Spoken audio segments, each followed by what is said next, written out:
Good morning, guys.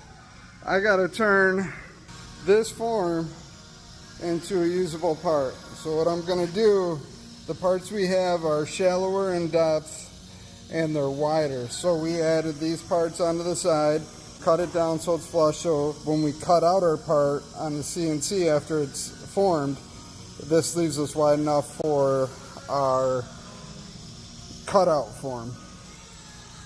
So we're bringing the depth down. We're making this about 3/4 wider on each side to be even.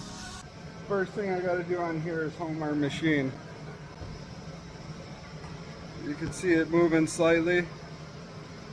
It'll come all the way forward. Over here and put in our material size. What we do have to do is change the height to 5.25 so that way our spindle doesn't, and our bit doesn't hit the form. If it doesn't know how high it is, it'll hit the form. So now in here I just got to draw a box first. So there's our box. This corner, make sure we're good. We're good. That's our 0 where our spindle comes down, so we want to make sure that's good.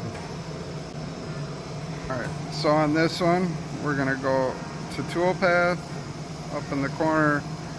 We're going to go to profile. What that means, it's going to cut around the outside, and you can see we have these hanging past, so that's what we're going to do first. We got to switch our bits. So we're going to select our 3/4 end mill, and that switched it there. Cut depth, we're going to go down, we'll say 4 1/4 will get us down past 4.25 up there. 17 passes, we don't need that many passes. 3/8 per pass, a little over, so we'll keep it there. And preview selection, it just shows it cuts it out for us. I'm going to edit. It's got bit number 2.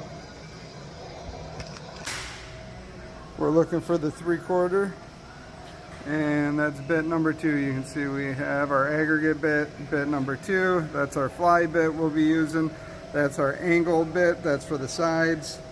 And we got to warm up our machine. So we're going to go to warm up.